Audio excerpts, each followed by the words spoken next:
to teach those hard truths.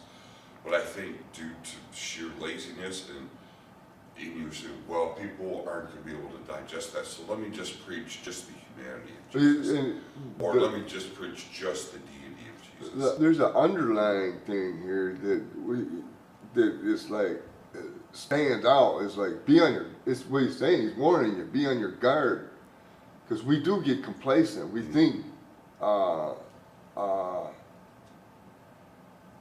that we know things, right? And we, I personally have read through the Bible from cover to cover over 10 times. Yes. You know, but what does that make? That does, I mean, you can know it, but not know how to apply it. You know, or but know at least what it you've is. done the legwork. So when you do when you continue on with that, but not so I'm not I'm not bragging or anything. I'm not saying it's like it's just I read it and I think I got a good comprehension. And when somebody says something that's not right, I might not know the chapter and verse on something, but I said, no, that's not, I know, because I've read it, I went through it, except for like some of the Old Testament stuff. Yeah. You know, there's stuff that I don't remember because the Old Testament does get a little dry.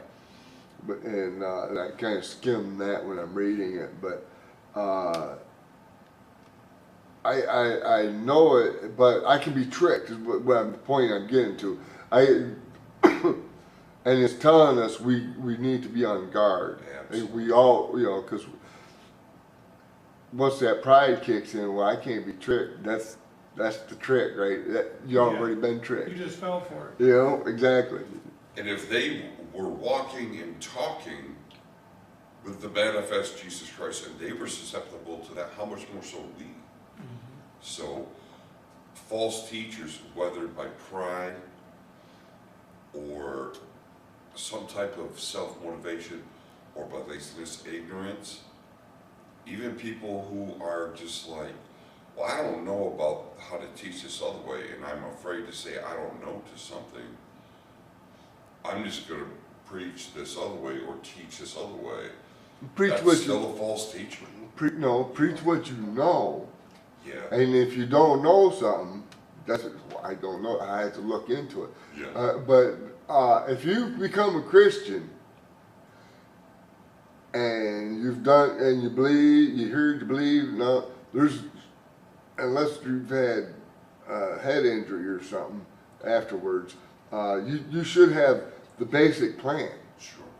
And you explain that to somebody, and it's pretty easy. You go to the book of Acts, and then you start from there. If you can't explain it yourself, you go to the Bible, get the book of Acts where they show conversions, right? And just then they'll start arguing. I'm not saying nothing. That the book says that, and you keep yourself out. That's the way I found it to work. Leary has said that many a times. That, I don't like when you're evangelizing. Somebody might say, well, I don't like what you said. Well, you don't have issue with me because it's not me saying that. I'm just reading to you the recipe. So if you have issue with the recipe or the one who... Don't hate the player, hate the game. Yeah. And so that takes, I feel like I like that approach a lot because that takes the pressure off. I don't have to defend my viewpoint. I'm just reading to you what is written. Right. And so there we have through verse 2. Larry or Tom, would you like to read 3 through 6? 3 through 6, all right. But every spirit that does not acknowledge Jesus is not of God. This is the spirit of the Antichrist, which you have already heard is coming, and even now is already in the world. You, dear children, are from God and have overcome them, because of the one who is in you is greater than the one who is in the world. They are from the world, and therefore speak from the viewpoint of the world, and the world listens to them. We are from God, and whoever knows God listens to us. But whoever is not from God does not listen to us. This is how we can recognize the spirit of the truth and the spirit of falsehood. That's looking at their little bit is looking for fruit inspection. Yeah. That's what that is, inspecting fruit.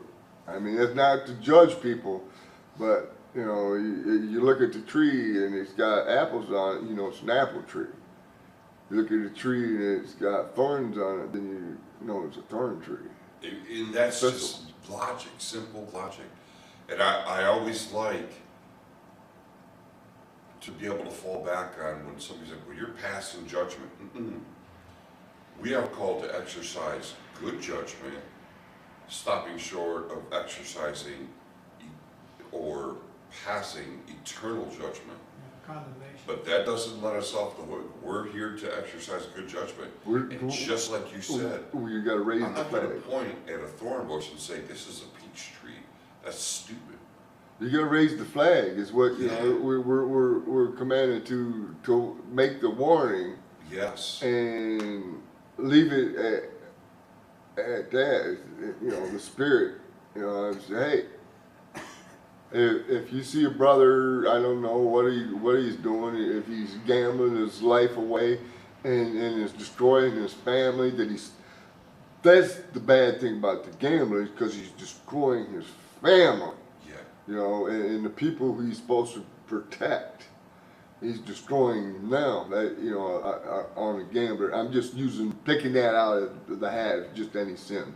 You know, Could be any unchecked desire. You know, but the point is, you're trying to save them. You're raising the flag. Say, hey, this behavior. It could be a sexual behavior. It could be some other indulgence. But this, whatever the indulgence is, you tell them, brother, this fruit is bad. And you continue down the road, it's going to cause you separation from God, and in the end, eternal condemnation. It's not me doing it. I'm trying to tell you, it's to stop you from going down that road. Yeah. And I liken it to, to me, it always ties back to how things went wrong. Just like God told Cain, why is your countenance fallen? Why are you wroth? If you do well, will not your countenance be lifted up? And if you don't do well, sin is crouching at the door and its desires for you. Any desire that we have that we give full of the flesh, the lust of the flesh, lust of the eyes, pride of life, when we're given preference and feeding that as opposed to feeding the Spirit, I feel like that's a direct correlation to the Spirit of Christ versus the Spirit of Antichrist, which he clearly points out is coming and is now already in the world. It was there already. He said it's coming, and even now is already in the world. The concept kind of relates to what is going on in California. Yeah. The world listens to the world. Sure. And that's why they have piles and piles and piles of debris on the forest floor that's just waiting for a match, you know, and thousands and thousands of mentally deficient people running around with torches and stuff. Yeah. You know, and then you got then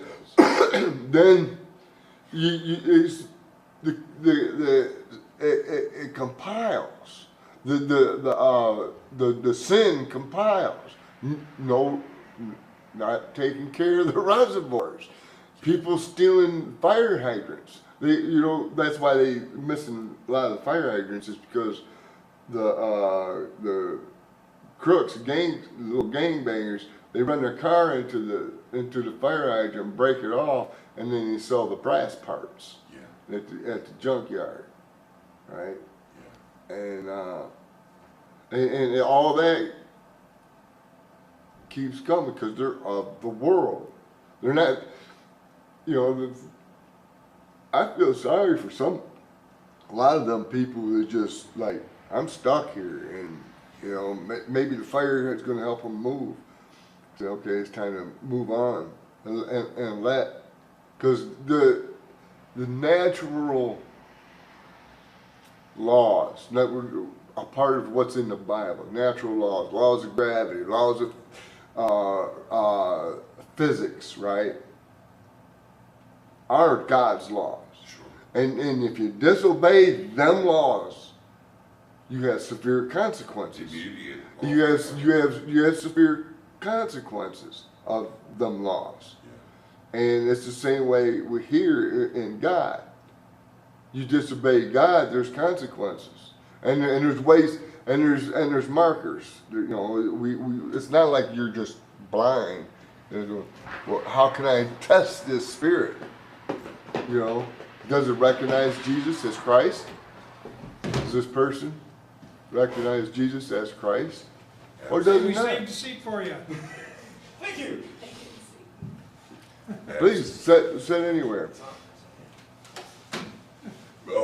Tom, Jeff, move over, make some room. Dad and the kid are in the lot, so they should be in the students. Oh, okay.